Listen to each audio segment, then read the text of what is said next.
Hello everyone, my self doctor संस्कृति, physiotherapist. आज हम अपनी वीडियो में बात करेंगे कि कैसे पैरालिसिस के पेशेंट्स अपने हाथों की शक्ति वापस लेके आ सकते हैं। जनरली हमने भी ये देखा है कि जब भी हमारे पास पेशेंट्स आते हैं तो स्पेशली उनका कंसर्न ये होता है कि मैम हमारी ये उंगलियां बाहर की तरफ नहीं जाती हैं। मतलब इस मूवमेंट को हम कहते हैं फिंगर्स एक्सटेंशन।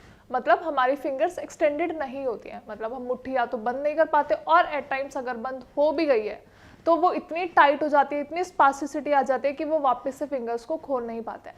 तो आज हम इसी के रिगार्डिंग बात करेंगे कि क्या क्या आपको करना है, या फिर कौन कौन सी ऐसी पर्टिकुलर मूवमेंट्स हैं, थेरेपीज हैं जो आपको अपनी डेली लाइफ में प्रैक्टिस करनी है, जिससे आपकी फिंगर्स वापस से एक्सटेंशन मूवमेंट में आ सकती है, या फिर आप अपने फिस्ट क्लोज करके ओपन भी कर सकते हो। अब अगर हम बात करें कि ये जनरली, क्योंकि रिकवरी के टाइम पे हमारी पूरी बॉडी में चेंजेस नज़र आते हैं, हमारा वॉकिंग पैटर्न भी अच्छा हो जाता है, हमारी हैंड्स की मूवमेंट भी एट टाइम्स आ जाती है, हमारे शोल्डर मूवमेंट्स, हमारी नी मूवमेंट, सब कुछ पॉसिबल हो जाते हैं। लेकिन जहाँ हम बात करते हैं अपने पाम की, मतलब इस एरिया की, तो या तो आपने फिस्ट एक बार बना लिया है तो वो खुल नहीं पाती, और अगर आपका हैंड खुल गया है तो वो बार बार अंदर की तरफ एक्सटेंड होता रहता है। तो ये क्यों होता है ये भी मैं आपको अपनी वीडियो में बताऊंगी, और इस चीज़ से बचने के लिए, मतलब अपने हैंड्स की रिकवरी के लिए आप क्या कर सकते हो ये भी हम अपनी वीडियो में जानेंगे। ठीक है, स्पेशली व्हाट हैपन, जब भी हम ट्रीटमेंट का प्रोसेस स्टार्ट करते हैं तो होता क्या है, जनरली हम चलते हैं बहुत ज़्यादा, हमें डॉक्टर्स बोलते हैं कि आप जितना ज़्यादा वॉक कर सकते हो उतना ज़्यादा वॉक करो। तो ये जो मूवमेंट है हमारे वॉकिंग पैटर्न में, तो हम इस चीज़ में ये भूल जाते हैं कि हमें ध्यान अपने हाथों पे भी देना है। हम हाथों पे ध्यान देते हैं, लेकिन कौन से पार्ट पे ज़्यादा ध्यान देते हैं कि हमें ये मूवमेंट पॉसिबल करनी है या फिर अपनी ये मूवमेंट पॉसिबल करनी है। लेकिन जहाँ पे हम एक बड़े पर्सपेक्टिव से सोचते हैं वहाँ हम ये भूल जाते हैं कि हमें अपनी फिंगर्स पे भी काम करना है। क्योंकि जो भी छोटी छोटी चीज़ें हम उठाएंगे, लाइक सपोज आपको अपना कप उठाना है या फिर अपने पेन पेंसिल उठाना है, तो आप कैसे उठाओगे? उनके लिए तो आपको फिंगर्स का यूज़ करना है। लेकिन पैरालिसिस के पेशेंट्स जनरली ये फिंगर्स का यूज़ नहीं कर पाते, वो मूवमेंट पॉसिबल ही नहीं हो पाती। अब आप सोच रहे होगे हम मेडिसिन लेते हैं, मेडिसिन हम पूरी बॉडी के लिए लेते हैं, अपने ब्रेन के लिए भी लेते हैं। वाइल डूइंग एक्सरसाइजेज ऑल्सो हम कोई पर्टिकुलर पार्ट की एक्सरसाइज नहीं करते हैं, हम पूरा वॉक करते हैं तो हमारे लिम्स, हमारे हिप जॉइंट, हमारा नी जॉइंट, हमारा फुट, सब कुछ हेल्प करता है। तो ये हाथों की शक्ति हमारी वापस क्यों नहीं आ पाती, इसके पीछे क्या रीज़न है वो मैं आपको बताऊंगी। नाउ सी, ये हमारा छोटा सा हाथ है, छोटी छोटी फिंगर्स हैं, तो इन छोटी छोटी फिंगर्स के अंदर हमारी जो मांसपेशियां हैं वो भी बहुत छोटी छोटी हैं।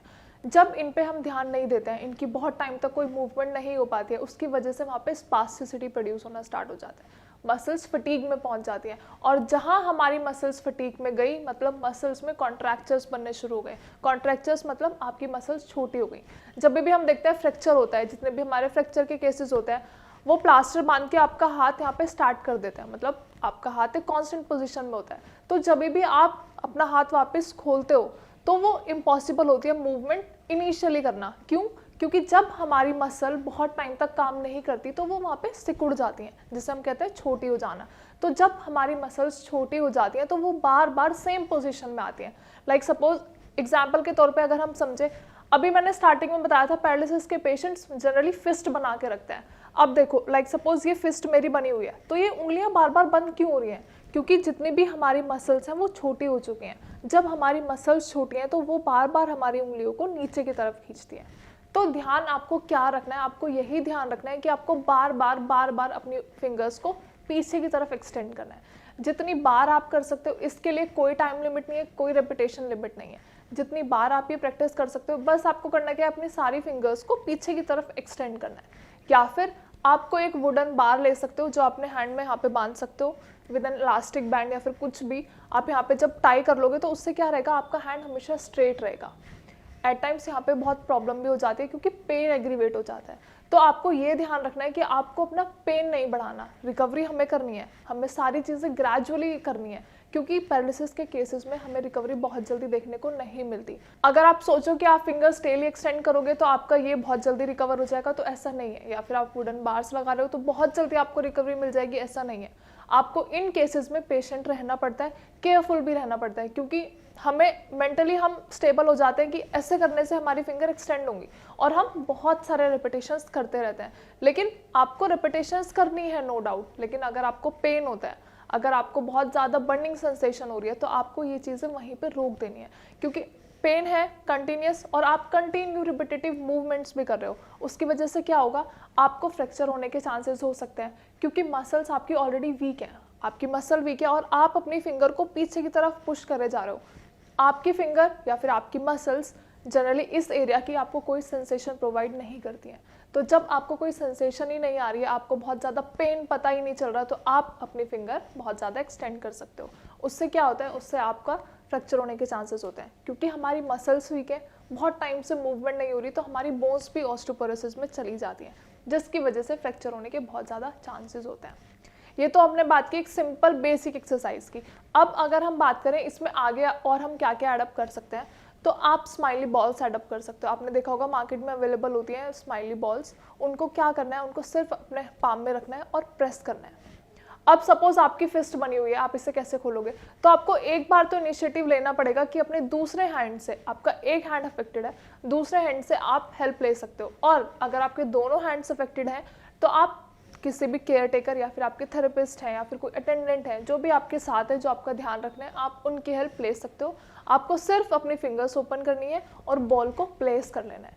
जहां आपने एक बार बॉल प्लेस की, आपकी फिंगर्स बंद होंगी, लेकिन आपकी बॉल वहाँ पे कंसिस्टेंट है, तो जिससे कि आपको ये वाली मूवमेंट दिखेगी, जैसा कि आप देख पा रहे होगे, ये वाली मूवमेंट आपको मिलेगी। आपकी फिंगर्स पूरी नहीं बंद होंगी, आपकी मुट्ठी नहीं बनेगी, क्योंकि बीच में बॉल है। बॉल की हेल्प से कौन कौन से एक्सरसाइज आप कर सकते हो, ये भी मैं आगे अपनी वीडियो में बताऊंगी, अपनी नेक्स्ट वीडियो में आई विल शेयर। लेकिन इसके अलावा आपको जो अभी करना है वो यही करना है, मार्केट से एक स्मॉल स्माइली बॉल मंगानी है, कहीं भी अवेलेबल होती है, इजीली ऑनलाइन भी आप ऑर्डर कर सकते हो या फिर आपको कहीं भी स्टेशनरी शॉप से भी मिल सकती है। तो बहुत ज़्यादा कन्वीनियंटली आप उस एक्सरसाइज परफॉर्म कर सकते हो, और क्योंकि वो बहुत सॉफ्ट है, मसल्स ऑलरेडी स्पास्टिसिटी में, फटीक में, तो आपको बहुत ज़्यादा पेन भी नहीं होगा और आप इजीली अपनी मूवमेंट्स परफॉर्म कर सकते हो। अभी हमने दो ट्रिक्स की बात की, that is smiley ball and first is exercises.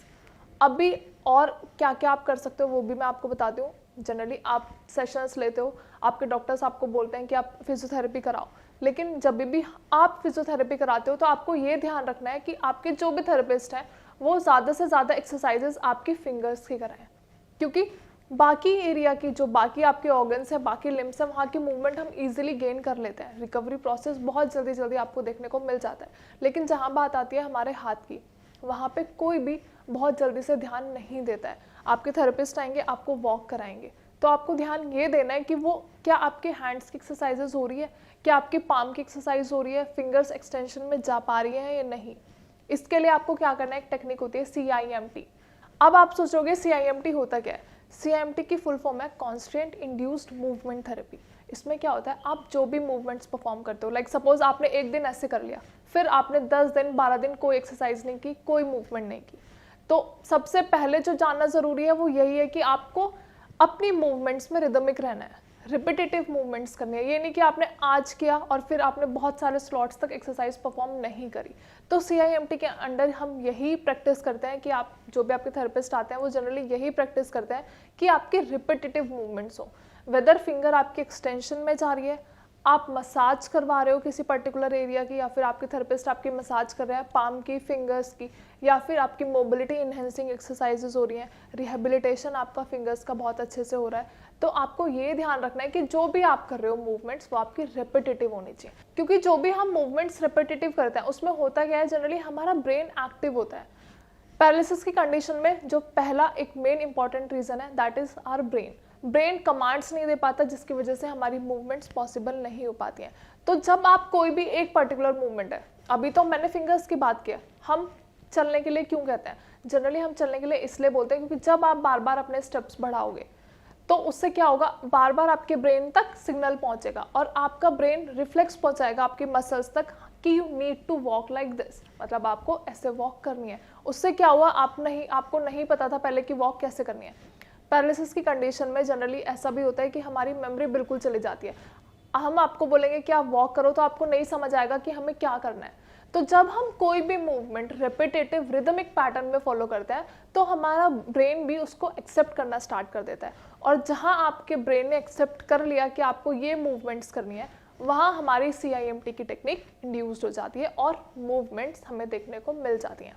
अब पूरी वीडियो में आपने आई होप समझ आया होगा आपको सब कुछ, और आपने ये समझा होगा कि स्पेशली आप सब कुछ भूल जाओ, आपकी सारी मूवमेंट्स आपकी पॉसिबल हो रही है, आप वॉक कर रहे हो तो वॉक से हमारे पैरों की मूवमेंट आ रही है। लेकिन जहाँ हम अपने हाथ की बात करेंगे वहाँ पे आपको सिर्फ 3 चीज़ों का ध्यान रखना है। एक तो आप कौन से एक्सरसाइजेस परफॉर्म कर रहे हो, अपने फिंगर्स को बार बार एक्सटेंशन में करना है, स्माइली बॉल की हेल्प से एक्सरसाइज करनी है, and the next one is CIMT। CIMT basically आप खुद से परफॉर्म कर सकते हो, लेकिन अपने थेरेपिस्ट के गाइडेंस से करोगे, अपने डॉक्टर्स के गाइडेंस से करोगे तो that would be more better. मतलब आपके रिजल्ट्स बहुत अच्छे मिलेंगे और बहुत आप पैटर्न वाइज एक्सरसाइज परफॉर्म कर सकते हो। क्योंकि जब भी हम खुद से करते हैं तो खुद से हम इतनी इफेक्टिवली एक्सरसाइजेस परफॉर्म नहीं करते, हमें ऐसा लगता है कि ये हो जाएंगी, ये ईजी है। लेकिन जहाँ आपको कोई एक्सरसाइज करवा रहा है वहाँ आपको ये ध्यान रहेगा कि हमें नंबर ऑफ रेपिटेशंस करने हैं। आई होप वीडियो में सब कुछ समझ आया होगा। जो मैंने बताया है कैसे कैसे अपने हैंड की रिकवरी आप खुद से ला सकते हो, क्योंकि हैंड की रिकवरी बहुत ज़्यादा लेट होती है, बहुत ज़्यादा ग्रेजुअल प्रोसेस है और आपको इसके लिए कंसिस्टेंट रहना पड़ता है, अपने माइंड को स्टेबल रखना पड़ता है। अगर वीडियो के रिगार्डिंग कोई भी क्वेरी है या फिर आप कहीं और से थेरेपीज करा रहे हो, मेडिसिन ले रहे हो, लेकिन आपको ना अपने ब्रेन की मूवमेंट्स में कोई इफेक्ट नजर आ रहा है ना अपने हैंड्स की मूवमेंट में कोई इफेक्ट नजर आ रहा है, तो डू कॉन्टैक्ट श्रेयास। हमारे डॉक्टर्स आपको अच्छे से कंसल्टेशन प्रोवाइड करेंगे, whether it is medication, diet chart और एक्सरसाइजेस। क्योंकि श्रेयास का बहुत अच्छा एक्सपीरियंस रहा है, हमारे जितने भी पैरालिसिस के पेशेंट्स हैं उनको ट्रीट करने में बहुत अच्छी रिकवरी हमारे डॉक्टर्स देते हैं। तो आपको जो भी प्रॉब्लम है अपनी रिपोर्ट शेयर कर लीजिए या फिर you can directly call us on the number given below. Comment section में भी अपनी क्वेरी आप मेंशन कर सकते हैं। Thank you so much.